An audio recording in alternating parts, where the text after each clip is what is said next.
આગળ જોઈએ સ્થાનિક જાતિઓ. તો કે બાળકો ઝડપથી શાંતિપૂર્વક ગાઢ જંગલમાં પ્રવેશ્યા. બાળકો એક વિશાળ ખિસકોલીને જોઈને આશ્ચર્યચકિત થઈ ગયા. આ ખિસકોલીની પૂંછડી મોટી પીંછાકાર છે. તેઓ તેના વિશે જાણવા ખૂબ જ ઉત્સુક છે. માધવજીએ જણાવ્યું કે તેને વિશાળ ખિસકોલી કહે છે અને તે આ વિસ્તારની સ્થાનિક જાતિ છે. વનસ્પતિઓ અને પ્રાણીઓની એવી જાતિઓ કે જે કોઈ એક જ ક્ષેત્રમાં વિશિષ્ટ રૂપે જોવા મળે તેને સ્થાનિક જાતિ કહે છે. એની વ્યાખ્યા છે કે સ્થાનિક જાતિ કોને કહેવાય? તો કે વનસ્પતિઓ અને પ્રાણીઓની એવી જાતિ કે એક જ ક્ષેત્રમાં હોય પણ અલગ અલગ રૂપે જોવા મળે. એક જ જગ્યાએ, ધારો કે કોઈ એક જ જંગલ છે તો તેમાં તમને અલગ અલગ રૂપે વનસ્પતિઓ અને પ્રાણીઓ જોવા મળે, એને કહેવાય સ્થાનિક જાતિ. તે કોઈ અન્ય વિસ્તારમાં પ્રાકૃતિક રૂપે જોવા મળતી નથી. કોઈ વિશિષ્ટ પ્રકારની વનસ્પતિઓ તેમજ પ્રાણીઓ કોઈ વિસ્તાર, રાજ્ય તથા દેશની સ્થાનિક જાતિ હોઈ શકે. પ્રાકૃતિક નથી પણ એક કોઈ પર્ટિક્યુલર વનસ્પતિ કે પ્રાણીઓ એ પર્ટિક્યુલર કોઈ વિસ્તારોની હોય, કોઈ અન્ય રાજ્યોની હોય કાં તો અન્ય કોઈ દેશની સ્થાનિક જાતિ હોઈ શકે છે. માધવજીએ પંચમઢી જેવા વરણ આરક્ષિત ક્ષેત્રમાં આવેલા સાલ અને જંગલી આંબાના ઝાડને બતાવીને સ્થાનિક વનસ્પતિઓનું ઉદાહરણ આપ્યું. અહીંયા તમને દેખાવ છે, જો તમે જોઈ શકો છો, આ છે જંગલી આંબો, શાલ, અહીંયા આપણે આગળ જોયું હતું જાંબુનું વૃક્ષ. આ બધા અલગ અલગ એના શું કહેવાય છે કે સ્થાનિક કહેવાય પણ અલગ અલગ એક ક્ષેત્રમાં આવેલી અલગ અલગ વનસ્પતિઓ છે. બાયસન એટલે કે જંગલી બળદ, ભારતીય વિશાળ ખિસકોલી અને ઉડતી ખિસકોલી આ વિસ્તારના શું છે? સ્થાનિક પ્રાણીઓ છે. અહીંયા તમને બતાવ્યા હતા સાલ, શાગ અને જંગલી આંબા. પ્રોફેસર અહેમદે જણાવ્યું કે તેમના રહેઠાણનો નાશ થવાથી અને વસ્તી વધારાથી અને ત્યાં નવી જાતિઓને લાવવાથી સ્થાનિક જાતિના કુદરતી નિવાસ અને તેમના અસ્તિત્વને પણ જોખમ થઈ શકે છે. એટલે કે એક ક્ષેત્રમાં જો કોઈ બીજી નવી જાતિનો એ જ જાતિનો વધારો થઈ ગયો હોય કે પછી કોઈ નવી જાતિ લાવવાની હોય, કુદરતી નિવાસ કરાવે, એ જ જાતિનો બીજા જાતિના પ્રાણીઓને લાવવાના હોય તો એના કારણે કે જે સ્થાનિક જાતિઓનું અસ્તિત્વ છે એ ખોરવાઈ જાય છે. અહીંયા તમે જુઓ છો વિશાળ ખિસકોલી, એની પૂંછડી તમે જોઈ શકો કે તમને કેવી પીંછા જેવી દેખાય છે. આ ઉડતી ખિસકોલી છે. જાતિ એ સજીવોની વસ્તીનો એવો સમૂહ છે કે જે બીજા સાથે આંતરપ્રજનન કરવા માટે સક્ષમ હોય છે. તેનો અર્થ છે કે એક જાતિના સભ્યો અન્ય જાતિઓ સિવાય માત્ર પોતાની જાતિઓના સભ્યો સાથે પ્રજનનક્ષમ સંતતિનું નિર્માણ કરે છે અને એક જ જાતિના સભ્યો સમાન લક્ષણો ધરાવે છે. આના વિશે તમે જાણો છો, તમને ખબર છે. આના વિશે આપણે આગળના અગાઉના ચેપ્ટરમાં ભણવાનું આવશે, ત્યારે જોઈશું. એના માટે જો તમને એક વ્યાખ્યા પૂછાય ખાલી કે સ્થાનિક જાતિઓ કોને કહેવાય, કદાચ ઉદાહરણ તમને પૂછાઈ શકે તો કે કોઈ એક જ ક્ષેત્રમાં વિશિષ્ટ રૂપે જોવા મળતી વનસ્પતિઓ અને પ્રાણીઓની એવી જાતિઓ કે જે અન્ય વિસ્તારમાં પ્રાકૃતિક રૂપે જોવા મળતી નથી, એને કહેવાય સ્થાનિક જાતિ. એમાં તમે વનસ્પતિમાં ઉદાહરણ જંગલી આંબો, સાલ એ લખી શકો, પ્રાણીઓમાં ઉડતી ખિસકોલી, જંગલી બળદ એ બધું લખી શકો છો. હવે જોઈએ વન્ય પ્રાણી અભયારણ્ય. હવે વાત થઈ હતી વનસ્પતિઓની, હવે વાત આવી છે પ્રાણીઓની. તરત જ પહેલીએ એક બોર્ડ જોયું, એની ઉપર લખ્યું હતું કે પંચમઢી વન્ય પ્રાણી અભયારણ્ય.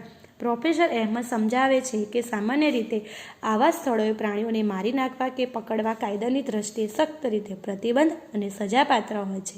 આરક્ષિત જંગલોની જેમ વન્ય અભયારણ્ય પણ વન્ય પ્રાણીઓને સંરક્ષણ અને સાનુકૂળ જીવન પરિસ્થિતિ પૂરી પાડે છે.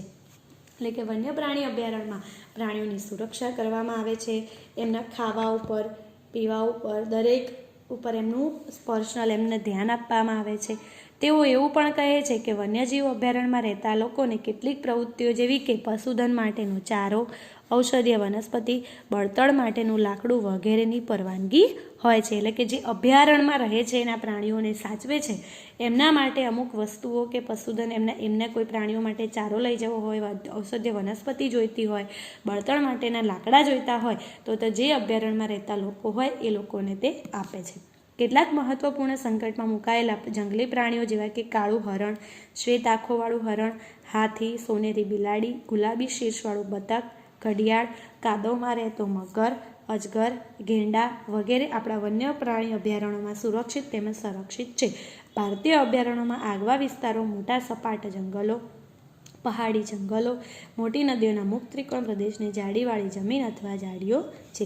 એ અફસોસની વાત છે કે સંરક્ષિત જંગલો પણ વન્ય પ્રાણીઓ માટે હવે સુરક્ષિત રહ્યા નથી, કારણ કે તેની આસપાસના ક્ષેત્રોમાં રહેવાવાળા લોકો એનો અતિ ઉપયોગ કરીને શું કરે છે, એને નષ્ટ કરી દે છે. એટલે કે જે જંગલો છે એ પણ હવે કે પ્રાણીઓ માટે સુરક્ષિત રહ્યા નથી, કેમ કે એની આજુબાજુમાં રહેતા લોકો તેનો ઉપયોગ કરી એને નષ્ટ કરી દે છે.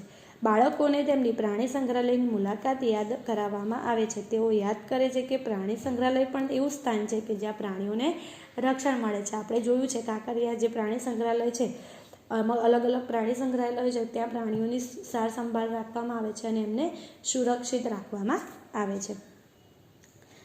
પ્રાણી સંગ્રહાલય એટલે કે ઉદ્યાન અને અભયારણ્યમાં શું તફાવત છે?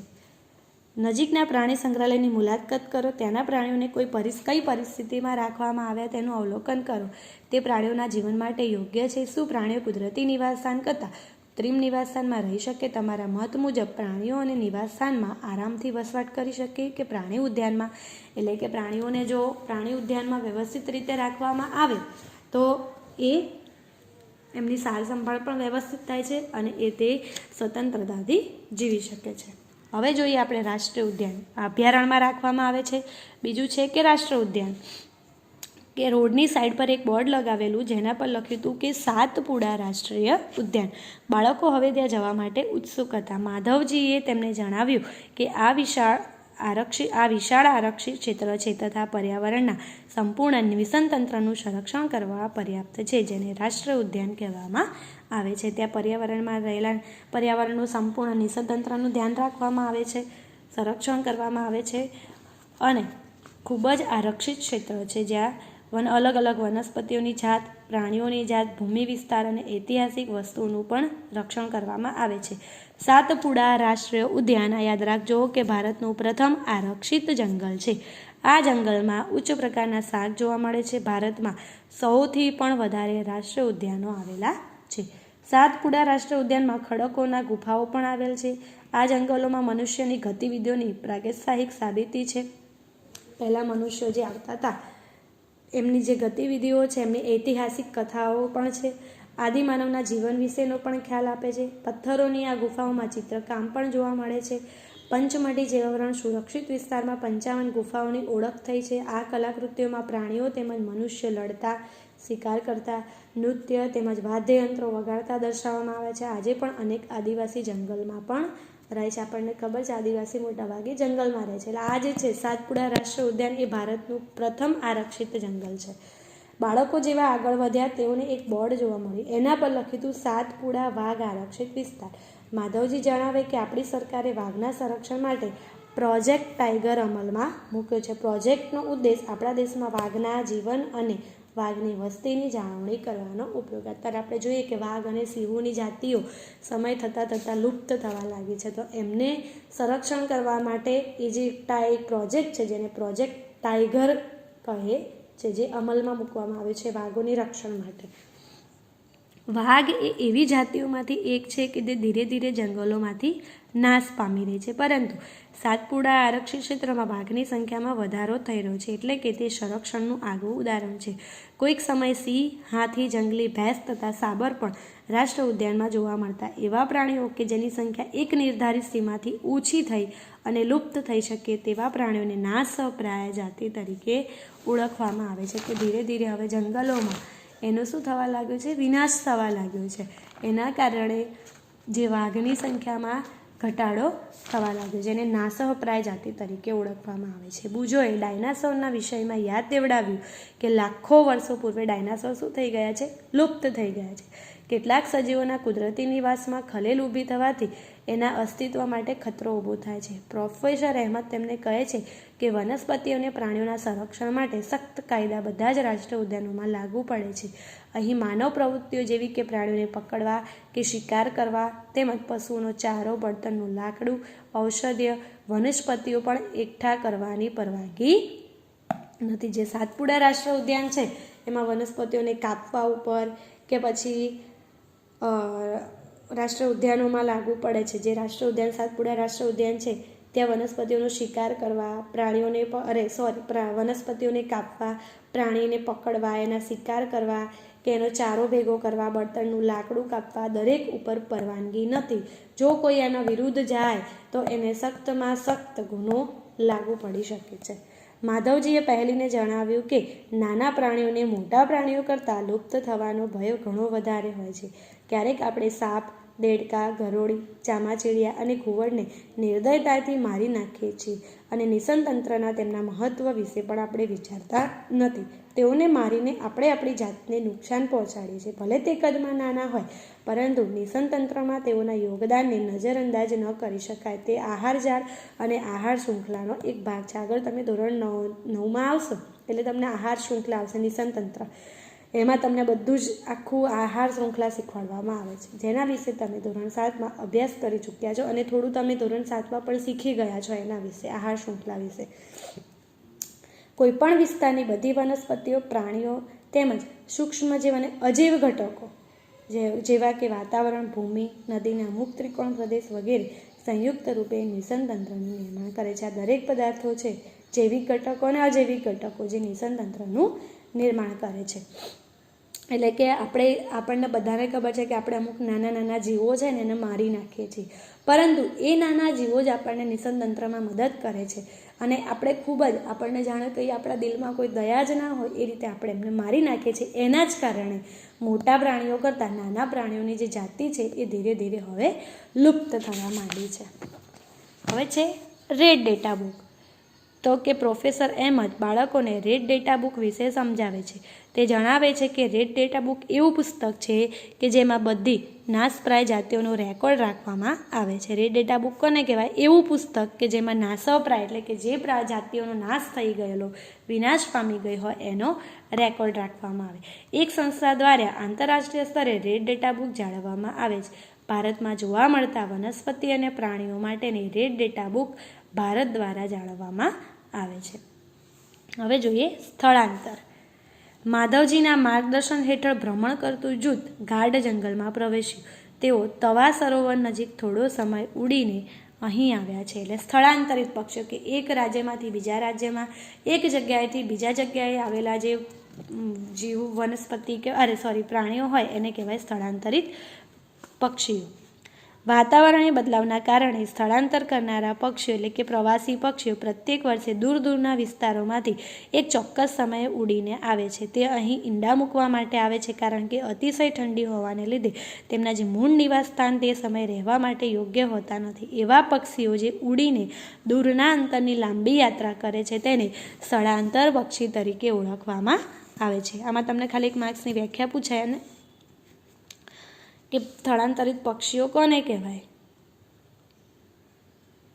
કે જે પક્ષીઓ કે જે પોતાના વિસ્તારમાંથી અન્ય વિસ્તારમાં ઈંડા મૂકવા માટે આવ્યા હોય અને એટલે કે સ્થળાંતર લાંબી યાત્રા કરતા હોય એને સ્થળાંતરિત પક્ષીઓ કે પ્રવાસી પક્ષીઓ તરીકે ઓળખવામાં આવે છે. હવે છે કાગળનું રિસાયકલિંગ. આપણે જે કાગળ યુઝ કરીએ છીએ તે. પ્રોફેસર અહેમદે બાળકોનું ધ્યાન વન નાબૂદીના એક અન્ય તરફ દોર્યું. તેઓને જણાવે કે 1 ટન કાગળ પ્રાપ્ત કરવા માટે પૂર્ણ વિકસિત એટલે કે સંપૂર્ણપણે વિકાસ પામેલા 17 વૃક્ષોને કાપવામાં આવે છે. આથી આપણે શું કરવી જોઈએ? કાગળની બચત કરવી જોઈએ. એટલે કે કાગળ આપણે ઉપયોગ કરવા માટે 17 વૃક્ષોનો નાશ કરવામાં આવે છે, ત્યારે 1 ટન કાગળ બને છે. પ્રોફેસર અહેમદ એ પણ બતાવે છે કે ઉપયોગ માટે કાગળને 5 થી 7 વખત રિસાયકલિંગ કરી શકાય છે. જો કોઈ વિદ્યાર્થી એક દિવસમાં માત્ર એક જ કાગળની બચત કરે તો આપણે 1 વર્ષમાં અનેક વૃક્ષોને બચાવી શકીએ. આપણે કાગળનો બચાવ કરવો જોઈએ, તેનો પુનઃ ઉપયોગ અને તેનું રિસાયકલિંગ કરવું જોઈએ. એની મદદથી આપણે માત્ર વૃક્ષોને જ બચાવશું એવું નથી, પરંતુ કાગળ ઉત્પાદનના ઉપયોગમાં લેવાતા પાણી અને ઉર્જાની પણ આપણે બચત કરી શકશું. સાથે સાથે કાગળ ઉત્પાદનના ઉપયોગમાં લેવાતા હાનિકારક જે રસાયણો છે એમાં પણ આપણે ઘટાડો કરી શકીશું. એટલે કે જો 1 ટન કાગળ બનાવવા માટે 17 વૃક્ષોને કાપવા પડતા હોય તો જો ખાલી આપણે એક જ દિવસમાં એક જ કાગળ બચાવીએ, એક જ કાગળનો 5 થી 7 વખત ફરીને ફરી ઉપયોગ કરીએ તો વિચારો કે કેટલા વૃક્ષોને આપણે બચાવી શકીએ. અને એ જો વૃક્ષોને આપણે પહેલાં તો માત્ર કાગળને જ નહીં પણ આપણે વૃક્ષોને પણ બચાવીએ. બીજું કે કાગળનું ઉત્પાદન કરવા માટે જે પાણી અને ઉર્જા જે આપણી શક્તિ લાગે છે એનો પણ આપણે બચાવ કરી શકીએ. પ્લસ એમાં વપરાતા જે હાનિકારક રસાયણો છે એનો પણ આપણે ઘટાડો કરી શકીએ. એટલે કાગળનું રિસાયકલિંગ કરવું જોઈએ. પુનઃવનીકરણ. પ્રોફેસર પુનઃવનીકરણ એટલે ફરીથી જે વનનું છે એ જંગલોનો એનું વનીકરણ કરવું, ઉછેરવા, વૃક્ષો ઉછેરવા, એને કહેવાય વનીકરણ. પ્રોફેસર અહેમદનો સુઝાવ છે કે વનનાબૂદીનો જવાબ છે માત્ર પુનઃવનીકરણ. પુનઃવનીકરણનો ઉદ્દેશ શું છે તો કે કાપવામાં આવેલા વૃક્ષોની ઘટ પૂરી કરી નવા વૃક્ષોની રોપણી કરવાનો છે. એટલે કે જે આપણે વૃક્ષો કાપી નાખ્યા છે એના કારણે જે વૃક્ષોની સંખ્યામાં ઘટાડો થયો છે એની જગ્યાએ જે નવા વૃક્ષોની રોપણી કરીએ એ એનો મુખ્ય ઉદ્દેશ છે. રોપવામાં આવેલ વૃક્ષ સામાન્યતઃ એ જ જાતિના હોય છે જે તે જંગલમાં જોવા મળે છે. આપણે ઓછામાં ઓછા એટલા તો વૃક્ષો ઉછેરવા જોઈએ જેટલા આપણે કાપી દઈએ છીએ. કુદરતી રીતે પણ પુનઃવનીકરણ થઈ શકે. જો આપણે તે વિસ્તારને ખલેલ પહોંચાડ્યા વગર રહેવા દઈએ તો એ એની જાતે જ ફરીથી પુનઃપ્રસ્થાપિત થઈ જાય છે. એટલે કે આપણે આપણી જાતે પુનઃવનીકરણ કરી શકીએ કે એ વૃક્ષોનો આપણે નાશ ન કરીએ તો એની જાતે જ એ વૃક્ષ ફરીથી પુનઃસ્થાપિત થઈ શકે છે, ફરીથી એનું સ્થાપિત થઈ શકે છે. કુદરતી વનીકરણમાં માનવીની કોઈ ભૂમિકા નથી.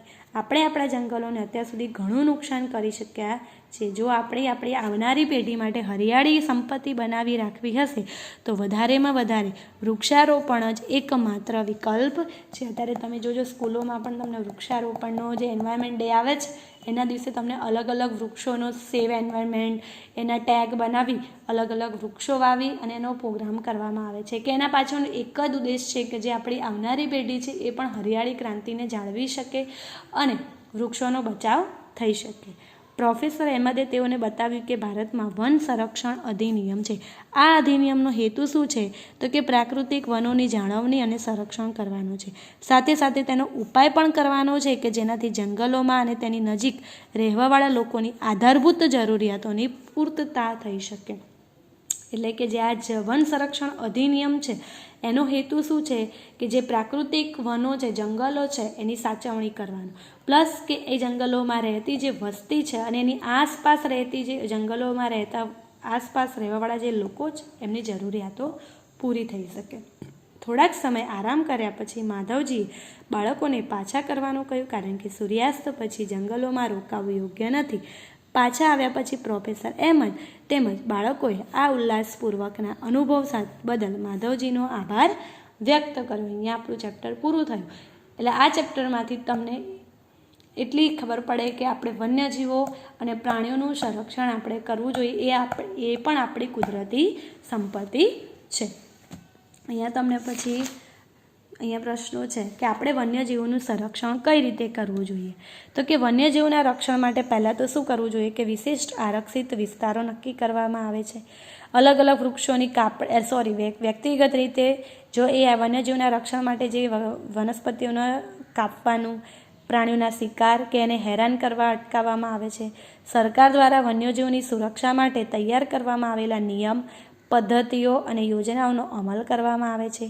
જંગલમાં કે જંગલની આસપાસ રહેતા લોકો વન્યજીવોની સુરક્ષાને ધ્યાનમાં રાખી અને તેમની જરૂરિયાતો પૂરી પાડે છે. એના પછી આપણે જોયું હતું સ્થાનિક જાતિઓ એટલે શું, તેના ઉદાહરણ આપો. સ્થાનિક જાતિઓ એટલે કોઈ એક જ ક્ષેત્રમાં વિશિષ્ટ રૂપે જોવા મળતી વનસ્પતિ કે પ્રાણી જાતિ છે કે જે અન્ય વિસ્તારમાં પ્રાકૃતિક રીતે જોવા મળતી નથી. દાખલા તરીકે સાલ, શાક, જંગલી આંબો અને પ્રાણીઓ કહીએ તો બાયસન એટલે કે જંગલી બળદ અને ઉડતી ખિસકોલી. એના પછી આપણે જોયું હતું વન્ય પ્રાણી અભયારણ્ય એટલે શું. ભારતીય અભયારણ્યોમાં કયા વિસ્તારો છે તો કે વન્ય પ્રાણી અભયારણ્ય વન્ય પ્રાણીઓ સુરક્ષિત તેમજ સંરક્ષિત રહે તેવા કેટલાક વિસ્તારો છે. ભારતીય અભયારણ્યમાં મોટા સપાટ જંગલો, પહાડી જંગલો, મોટા નદીઓના મુક્ત ત્રિકોણ પ્રદેશ, જમીન અથવા જાડી વિસ્તારો છે કે અભયારણ્ય છે જે વન્ય પ્રાણી અભયારણ્યમાં એમાં આ બધા વિસ્તારો આવી શકે છે. સાતપુડા રાષ્ટ્રીય ઉદ્યાન શું છે તેમાં આવેલી ગુફાઓનું ઐતિહાસિક મહત્ત્વ સમજાવો. તો સાતપુડા રાષ્ટ્રીય ઉદ્યાન એ ભારતનું પ્રથમ આરક્ષિત જંગલ છે. આ જંગલમાં ઉચ્ચ પ્રકારના શાક જોવા મળે છે. તેમાં ખડકોના આશ્રય એટલે કે ગુફાઓ આવેલી છે. 55 ગુફાઓની ઓળખ થઈ છે. પથ્થરોની આ ગુફાઓમાં ચિત્રકામ જોવા મળે છે. આ કલાકૃતિઓમાં પ્રાણીઓ તેમજ મનુષ્યોને લડતા, શિકાર કરતા, નૃત્ય કરતા, વાદ્ય અને યંત્રો વગાડતા જોવામાં આવ્યા છે. ગુફાઓ આ જંગલોમાં મનુષ્યની ગતિવિધિઓનું ઐતિહાસિક સાબિતી છે. તે આપણને આદિમાનવના જીવનનો ખ્યાલ આપે છે કે જે આદિમાનવ કરતા હતા એ. રેડ ડેટા બુક એટલે શું? રેડ ડેટા બુક એટલે નાશપ્રાય જાતિઓનો રેકોર્ડ રાખતી બુક. સ્થળાંતરિત પક્ષીઓ કોને કહે છે? તેમના ઉદાહરણ આપો. તો કે એવા પક્ષીઓ જે ઉડીને દૂરના અંતરની લાંબી યાત્રા કરે છે તેમને સ્થળાંતરિત પક્ષીઓ કહેવામાં આવે છે, જેમ કે સુરખાબ અને સાઇબેરિયન ક્રેન. એના કારણો શું? તો કે વાતાવરણીય બદલાવ, કે ત્યાં એ જે સ્થાનિક જાતિ ઉપર રહેતા હોય ત્યાં જો એમને ઈંડા મૂકવા માટે બહુ ઠંડી કે એવું વાતાવરણ જે એમને સુરક્ષિત નથી રાખતું, તો એના માટે એ શું કરે છે? સ્થળાંતર કરે છે ઈંડા મૂકવા માટે અને ખોરાકની શોધ માટે. વન નાબૂદીના પરિણામો જણાવો. આપણે આગળ કારણો જોયા હતા, આ એના પરિણામો છે કે વાતાવરણમાં કાર્બન ડાયોક્સાઇડના સ્તરમાં વધારો થાય છે, પૃથ્વીના તાપમાનમાં વધારો થાય છે, વરસાદમાં ઘટાડો થાય, દુષ્કાળ આવે, ભૂમિનું ધોવાણ વધે છે, ભૂમિની ફળદ્રુપતા ઘટે છે, ફળદ્રુપ જે ભૂમિ છે એ રણમાં ફેરવાઈ જાય છે, ભૂમિની જળ સંગ્રહ ક્ષમતામાં ઘટાડો થાય છે, ભૂમિના પોષક તત્વના પ્રમાણમાં ઘટાડો, બંધારણ પર વિપરીત અસર થાય, વન્ય પ્રાણીઓના નિવાસ દૂર થતાં એમનું અસ્તિત્વ ભયમાં મુકાય છે. બીજું છે કાગળની બચત, પુનઃ ઉપયોગ અને રિસાયકલિંગની આવશ્યકતા સમજાવો. કે શા માટે આપણે કાગળનો બચત કરવો જોઈએ, એનો ફરીથી ઉપયોગ કરવો જોઈએ અને એ જ કાગળને રિસાયકલિંગ કરી અને ફરીથી એનો ઉપયોગ કરવો જોઈએ. તો કે કાગળ આપણી રોજિંદી જીવનશૈલીમાં ઉપયોગી ઉત્પાદન છે. 1 ટન કાગળ પ્રાપ્ત કરવા માટે 17 પૂર્ણ વિકસિત વૃક્ષોને કાપવામાં આવે છે. કાગળના વપરાશમાં વધારો વન કટાઈને ઉત્તેજે છે. મેં તમને આગળ સમજાવી દીધું છે, અહીંયા પ્રશ્નો છે એ રીતે. ઉપયોગ માટે કાગળને 5 થી 7 વખત રિસાયકલ કરી શકાય છે. વિદ્યાર્થી એક દિવસમાં માત્ર 1 કાગળની બચત કરે તો અનેક વૃક્ષોને પ્રતિ વર્ષ બચાવી શકાય. કાગળને રિસાયકલિંગ કરીને એનો ઉપયોગ કરવો જોઈએ. વૃક્ષોની સાથે કાગળ ઉત્પાદનમાં ઉપયોગમાં લેવાતા પાણી અને ઉર્જાની પણ બચત કરી શકાય. કાગળ ઉત્પાદનમાં ઉપયોગમાં લેવાતા હાનિકારક રસાયણોનો પણ ઘટાડો કરી શકાય. આમ પર્યાવરણની સુરક્ષા માટે વૃક્ષો બચાવવાના ભાગરૂપે કાગળના રિસાયકલિંગની આવશ્યકતા રહેલી છે. આના કારણે જો આપણે કાગળનું રિસાયકલિંગ કરીએ તો આખા વર્ષ દરમિયાન કેટલા વૃક્ષો બચી શકે છે. પ્રોજેક્ટ ટાઈગર દ્વારા વાઘની સંખ્યામાં વધારો થઈ રહ્યો છે. કારણ કે વાઘ છે એ જંગલોમાંથી નાશ પામી રહી તેવી જાતિઓમાંની એક છે. સરકારે વાઘના સંરક્ષણ માટે પ્રોજેક્ટ ટાઈગર અમલમાં મૂક્યો છે. આ પ્રોજેક્ટનો ઉદ્દેશ શું છે? કે વાઘના જીવન અને વાઘની વસ્તીને જાળવણી કરવાનો. પ્રોજેક્ટ દ્વારા વાઘને આરક્ષિત શું કર્યું છે? પ્રાણી જાહેર કર્યો છે. તેના શિકાર પર પ્રતિબંધ મૂકવામાં આવે છે અને આ કારણોથી જ પ્રોજેક્ટ ટાઈગર દ્વારા વાઘની સંખ્યામાં વધારો થઈ રહ્યો છે. વન નાબૂદીથી ગ્લોબલ વોર્મિંગ થાય છે. કારણ આ રીતના તમને કારણો પણ પૂછાઈ શકે. કારણ કે ગ્લોબલ વોર્મિંગ એટલે પૃથ્વીના તાપમાનમાં વધારો થવો. વન નાબૂદીથી પૃથ્વી પરના વૃક્ષો ઓછા થાય છે. વૃક્ષો ઓછા થવાથી જે પ્રકાશ સંશ્લેષણની ક્રિયા છે એ ઘટે છે. કાર્બન ડાયોક્સાઇડનો ઉપયોગ ઓછો થાય અને એ ઓછો ઉપયોગ થવાના કારણે એની માત્રા વધવાથી એ પરાવર્તિત ઉષ્મીય કિરણોને શોષી અને પૃથ્વી પરનું તાપમાન વધારે અને પરિણામે એનાથી ગ્લોબલ વોર્મિંગ થાય છે. એટલે આપણું આ ચેપ્ટર અહીંયા પૂર્ણ થાય છે.